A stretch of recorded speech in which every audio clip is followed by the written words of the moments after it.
네, 안녕하세요. 모카의 순위 정해주는 남자 순정남 김한용입니다. 순정남 오랜만에 다시 했습니다. 저희가 뭐 이런 거 조사 많이 해야 되는데 너무 뭐가 많아 조사를 할 시간이 없습니다. 어쨌든 조사하고 간만에 돌아왔습니다. 이번에 살펴볼 이야기는 국내에서 가장 저렴한 차 탑 10입니다. 사실 이거 조사할 필요가 있어요. 여러분들 자동차 너무 비싸다고 생각하시잖아요. 그냥 자동차가 뭐 어지간하면 7, 8천이야. EV9 이거 너무 좋은 차 맞죠? 근데 정작 살려고 보면 8천만원. 이건 전기차니까 그렇잖아요. 패밀리카 가솔린차 해야죠. 패밀리카 상징이라고 할 수 있는 소나타 신차 가격 얼마냐? 깡통으로 사도 2,780만원. 와, 올라도 너무 올랐어요. 자, 그래서 우리나라에서 가장 저렴한 차 탑 10 뽑아보도록 하겠습니다.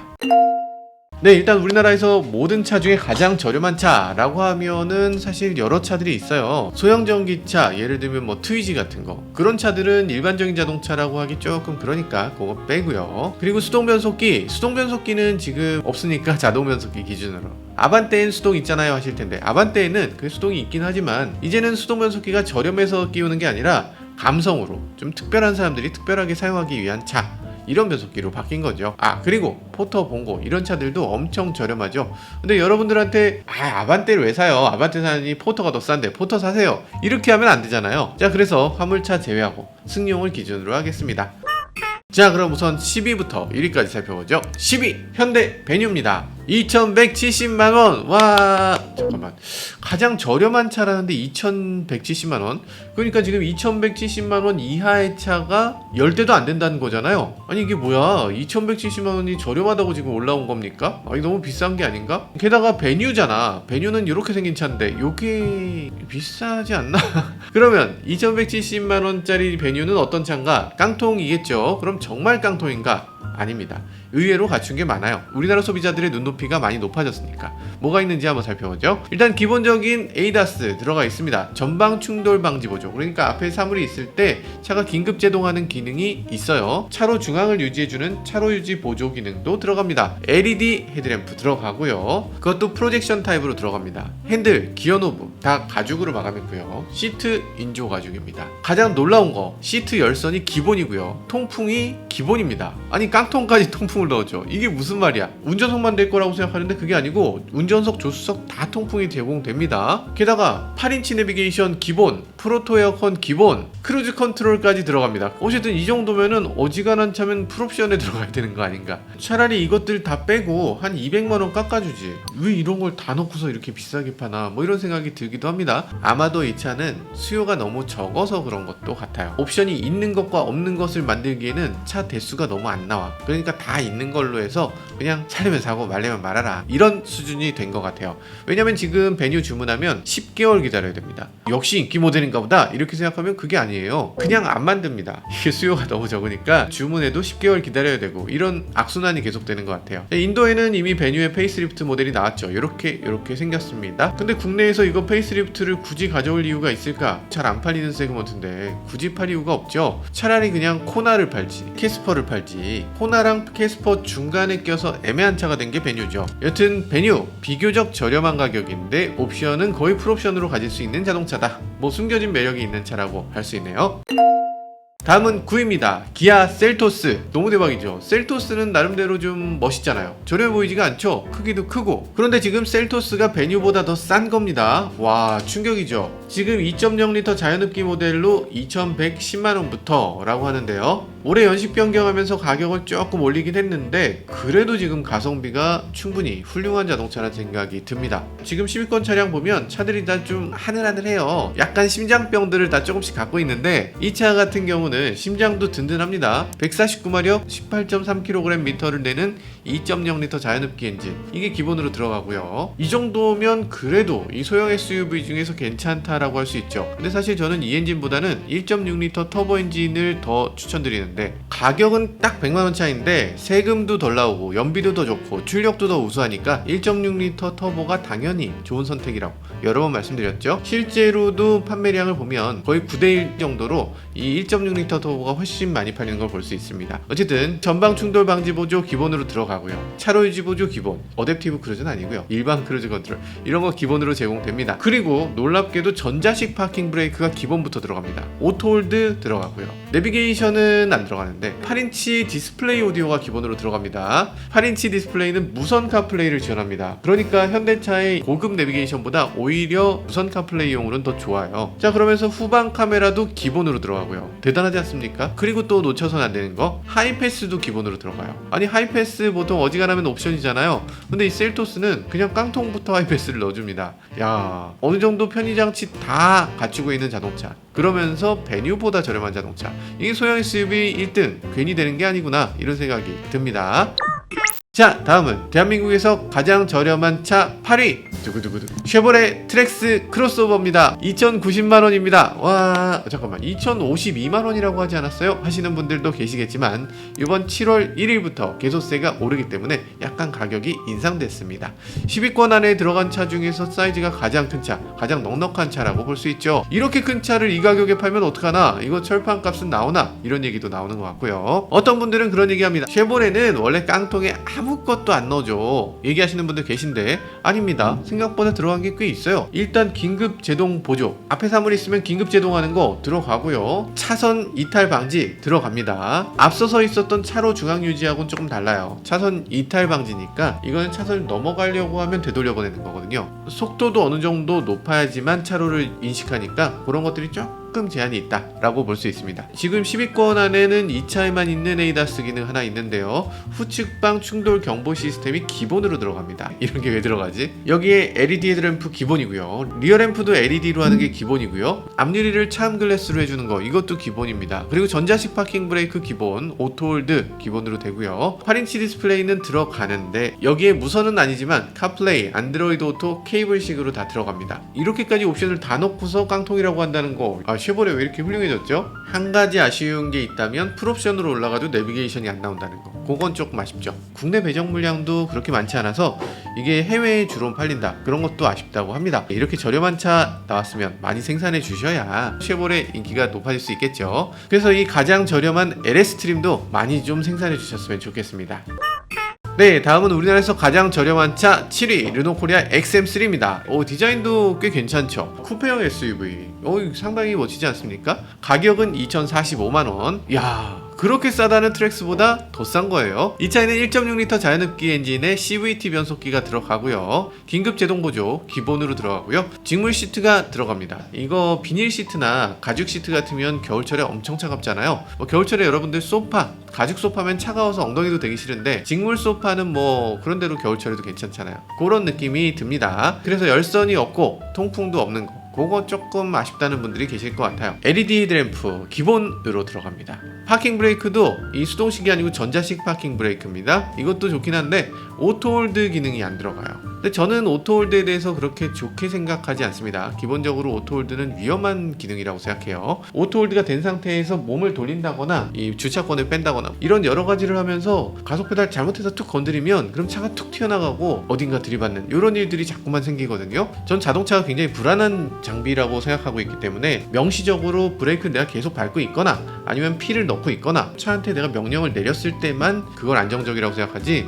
오토홀드처럼 차가 알아서 판단하고 알아서 출발하는 거는 받아들이지 못하겠더라고요. 너무 위험한 일인 것 같아요. 자, 아무튼 오토홀드 없는 것에 대해서는 저는 하나도 아쉽지 않고요, 어떤 분들한테는 확실히 아쉽다라고 생각할 수 있을 것 같네요. 트랙스나 셀토스보다 조금 기본이 빠진다 이럴 수 있긴 한데 그래도 이 정도면 훌륭하게 여러 가지 기능들 잘 들어가 있는 것 같네요. 디자인도 아주 마음에 들고요. 저는 이 탑10 차량 중에서 셀토스와 XM3 디자인이 가장 좋지 않나 이렇게 생각되기도 하는데 여러분들도 그렇게 생각하시나요? 원하면 하이브리드도 선택할 수 있으니까 이런 것들도 좋은 요소라는 생각이 드네요.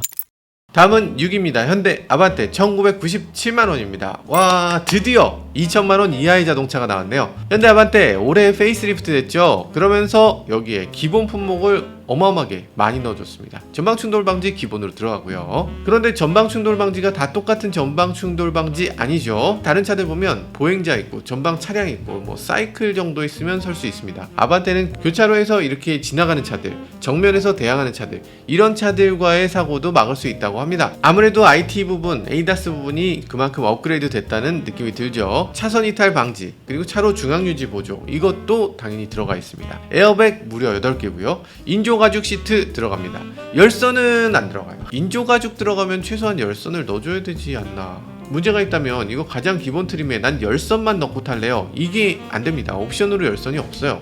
이걸 하려면 모던 트림까지 올라가야 됩니다. 모던 트림까지 올라가면요, 열선만 넣어주는 게 아니고 통풍까지 넣어줍니다. 회자스럽게 갑자기 왜 이 스마트 트림이라는 건 그러면 안 팔겠다는 건가, 이런 생각이 들죠. 그리고 계속해서 보면요, 8인치 디스플레이 오디오 들어갑니다. 8인치 디스플레이 오디오는 아까 말씀드렸다시피 무선 카플레이가 돼요. 꽤 괜찮습니다. 거기다 후방 카메라 들어갑니다. 다들 필요하시잖아요. 어휴, 이거 고마운 일이죠. 그리고 가장 놀라운 거, 전방 주차거리 경고가 들어갑니다. 전방 센서가 있어요. 어떻게 가장 깡통부터 이 전방 센서를 넣어주나, 참 신기합니다. 역시 가성비 하면 아반떼가 아닌가, 이런 생각이 들어요. 근데 열선은 왜 빼? 이거 좀 이상하다.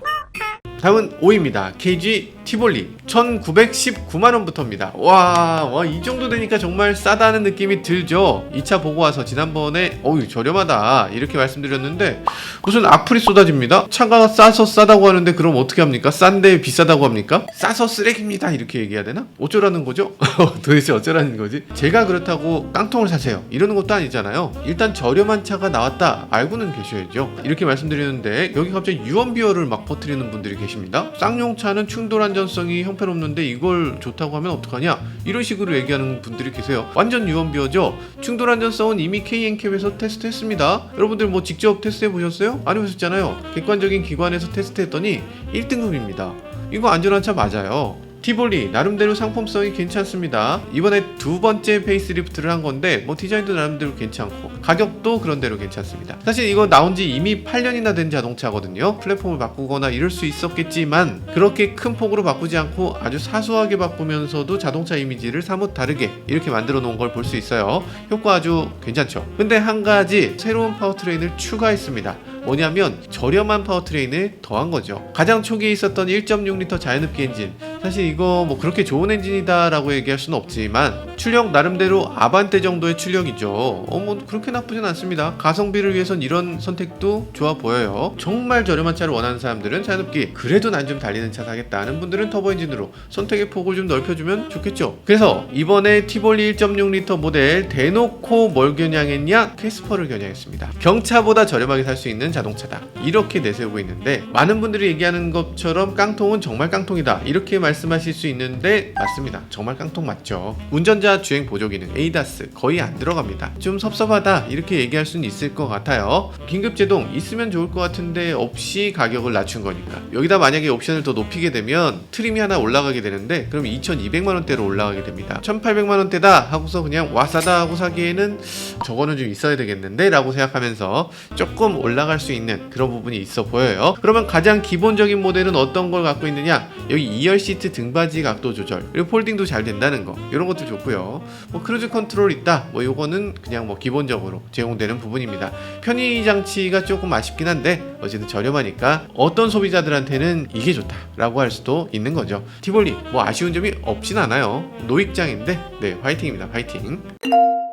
자, 4위는 기아 K3입니다. 가격은 1785만원. 잠깐만, 4위에 K3? 아니 형이 여기 왜 있어? 이런 얘기 할 만하잖아요. 왜냐면 K3 꽤 멋지거든요. 디자인 보세요. 길 가다가도 K3가 저렇게 멋있었나? 할 때가 간혹 있어요. 나름대로 준중형 승용차로 꽤 넓은 공간을 자랑합니다. 아반떼하고 거의 같은 차인데 아반떼하고 비교하면 무려 200만원이 저렴합니다. 이 정도면 상당하잖아. 경우에 따라선 경차하고 비교했을 때 오히려 저렴하게 살 수 있는 차, 그게 바로 K3죠. 기능도 나름 괜찮습니다. 전방 충돌 방지 보조 당연히 들어가고요. 차로 중앙 유지 보조, 차선 이탈 방지 다 들어가고요. 앞쪽에 LED DRL이 들어갑니다. 그냥 깡통부터. 실내는요, 인조 가죽 시트가 기본이고 앞좌석에 열선 시트가 기본으로 들어옵니다. 아반떼보다 훨씬 낫죠. 크루즈 컨트롤 기본이고요. 심지어 오토라이트까지 기본으로 들어옵니다. 오토라이트 없으면 껐다가 켜야 되는 걸 깜빡하고서 그냥 다니는 사람들이 있는 거죠. 훌륭하지 않습니까? 1800만원 이내에서 이 정도가 들어간다고 하면 나름대로 훌륭한 가성비라고 할 수 있습니다. 탑10 중에 가장 가성비가 뛰어난 게 아닌가. 진짜 저렴하고 넉넉한 공간을 제공하고 렌터카, 뭐 법인용 자동차, 회사에서 쓰는 차, 이런 차에는 K3가 굉장히 훌륭한 선택이 될 수 있을 것 같습니다. 그런데 놀라운 건 K3 판매가 부진합니다. 이게 부진하지? 원인을 모르겠어요. 이번 모델을 끝으로 단종된다 어떤다 이런 얘기가 있는데 이렇게까지 상품성이 좋은데 왜 안 팔리나? 그리고 왜 단종되나? 이런 생각이 들어요. 탑3입니다. 포디엄에 올라가는 자동차 살펴보죠. 우리나라에서 세 번째로 저렴한 차, 기아 레이입니다. 와, 1390만원입니다. 1390만원? 이야, 이 정도면은 상당히 저렴하죠? 그러면 1390만원짜리 레이에는 뭐가 들어갔나? 일단 스피커가 4개 들어갔습니다. 훌륭하지 않습니까? 경차가 스피커 4개 들어가면 감사하죠. 깡통은 스피커 2개인 차들도 있습니다. 그리고 오디오는 블루투스 연결되고요, USB로 음악 들을 수 있어요. 그리고 뒷유리 와이퍼 기본으로 들어있습니다. 훌륭하네. 후방 주차 경보 이런 것도 들어갑니다. 후방 카메라 없죠.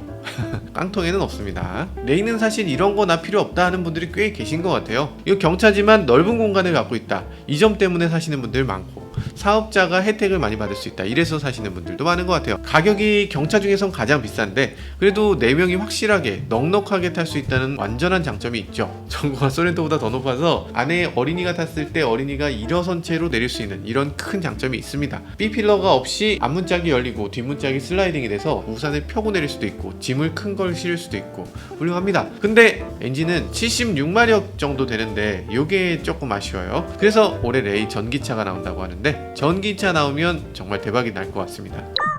자, 2위는 캐스퍼입니다. 1385만원입니다. 레이하고 딱 5만원 차이에요. 근데 캐스퍼의 장점이 꽤 있습니다. 기본 품목에서 전방 충돌 방지 보조 들어가고, 차로 유지 보조 들어가고, 차선 이탈 방지 당연히 되고요, LED DRL 들어가고요, 어댑티브 아니지만 크루즈 컨트롤 기본으로 들어옵니다. 레이나 모닝하고 비교했을 때 월등히 옵션이 많고, 소형이나 준중형 자동차의 깡통 비교해도 크게 떨어지지 않습니다. 깡통은 2열 헤드레스트가 분리형이 아니라 일체형으로 약간 이렇게 바뀌는데 조금 섭섭하긴 합니다. 그래도 이 경차는 단돈 5만원이 굉장히 중요하잖아요. 뭐 이해는 되네요. 왜 꾸준하게 월마다 3,000대 이상씩 팔리는지 아실 것 같죠? 할인 때문이라고요? 할인 꽤 되죠. 캐스퍼 사실 때 현대차 매장에 가서 사는 게 아니라 이 인터넷을 통해서 보실 수 있거든요. 여기서 재고 파악하시고 상시 할인 받으시고 구매하시는 게 좋을 것 같습니다. 네, 우리나라에서 가장 저렴한 차 1위 두구두구두구 뭘까요? 당연히 모닝입니다. 와, 모닝의 가격은 1175만원. 엄청나게 저렴해 보이네요. 그런데 여기는 비밀이 하나 숨겨져 있습니다. 트림이 마이너스예요. 마이너스 트림이라는 건 간혹 운영하는 건데 기존 트림에서 최하위 트림, 거기서 몇 가지를 더 빼고 나오는 거예요. 가격표 보면 이게 기본 품목이다 이렇게 돼 있는 게 아니라 기본 품목에서 미적용 사양 이렇게 몇 가지를 뺀 것이 뭔지를 써놓고 있습니다. 빠지는 걸 보면요, 뒷유리 와이퍼를 빼버립니다. 플로어 매트가 없어요. 뒷좌석 헤드레스트가 없습니다. 스티어링 휠에 리모컨이 없어요. 그리고 무엇보다 블루투스가 빠집니다. 아니, 블루투스 빠지면 음악을 어떻게 들어? 음악을 들을 수가 없어요. USB 꽂아서 들으면 되지. 다 빠진 거죠. 그래도 있는 것들이 있죠. 후방 주차거리 경고, 후방 센서 들어있다는 거죠. 그리고 오토라이트, 오토만 놔두면 밤늦은 시간에도 알아서 헤드램프 켜진다, 스텔스 안 된다, 이런 거고요. 뒷좌석도 무려 파워 윈도우를 줍니다. 이렇게 돌리는 거 아니란 얘기죠. 스피커는 2개 들어갑니다. 뭐 그 품질 안 봐도 뻔하죠. 그냥 스피커는 블루투스 스피커 사서 여기다 놓고 다니면 될 것 같습니다. 어쨌든 모닝 마이너스 트림, 거의 배달용이거나 뭐 아주 독특한 필요에 의해서 사는 거, 이런 차로 생각되고요. 자동차 세계에서 반드시 깡통이 필요합니다. 난 도로를 나가지 않는다, 나는 그냥 우리 공장 안에서만 돌아다닐 거예요, 우리 학교 안에서만 돌아다녀요, 이런 경우도 있으니까 깡통은 필요할 수 있죠. 그래도 이 모닝에 에어백을 빼거나 뭐 안전장비를 빼거나 그런 건 없었습니다. 이 안전을 끝까지 챙긴다는 거, 이거 바람직해 보이네요. 물론 긴급제동 같은 건 빠지지만요. 마이너스 트림은 정말 1등 하려고 이렇게 꼼수로 넣어놓은 거 아니냐 이렇게 생각하실 수 있는데 사실 그건 아니고요. 마이너스 트림 아닌 기본도 1270만원이어서 어차피 1등입니다. 모닝은 우리나라에서 가장 저렴한 차 맞아요. 기본 트림을 보면요, 단 45만원만 추가하면 기본 옵션이 되거든요. 그러니까 이거 굳이 45만원 아끼려고 이것까지 뺄 필요는 정말 없을 것 같아요. 아주 특별한 경우에만 사는 게 아닌가 이런 생각이 드네요. 블루투스도 되고 스피커도 4개로 올라오고, 사실 모닝은 정말 저렴한 차인 게 그 다음 트림으로 넘어가도 우리나라에서 가장 저렴한 차예요. 그래서 그 다음 트림으로 들어가게 되면 앞좌석 열선, 운전석 통풍, 버튼 시동까지 이렇게 3가지를 다 제공하면서 우리나라에서 가장 저렴한 차. 모닝은 정말 저렴한 차네. 저렴한 차들 순위 간단히 살펴봤는데요, 생각보다 좋은 차들이 있었습니다. 아니, 이런 차가 여기 왜? 라는 생각이 드는 자동차들도 있었고, 그런데 저는 사실 우리나라 10위권 안에 전기차 같은 것도 좀 있었으면 좋겠어요. 자동차를 사는 것에서 경제성이 끝나는 게 아니라 자동차를 운영하는 동안에도 경제성이 중요하잖아요. 그래서 전체 자동차를 타는 동안에 계속 저렴할 수 있는 그런 차가 필요한데 이 모닝 같은 걸로 사업장에서도 많이 사용하는데 이런 차들이 전기차로 바뀌었을 때 그만큼 효과도 커질 것 같고 경제성도 극대화될 수 있다는 생각이 들어요. 전기차들 보면 너무 비싼 차들밖에 없는데 다음에 저렴한 차 순위 살펴볼 때는 경차더라도 이렇게 저렴한 전기차로 나와주면 좋겠다는 생각이 듭니다. 지금까지 저는 모카 김한용이었습니다. 감사합니다. 일본에선 아쿠아가 꽤 인기인데 괜찮지 않나? 경차 하이브리드, 아쿠아 하이브리드 같은 거 그런 거가 있어주면 좋겠는데 참, 그런 거 왜 안 나오는지 모르겠어. 아니 제 아이 아니에요. 그런 아쿠아 말고 이 차 이름이 아쿠아라니까.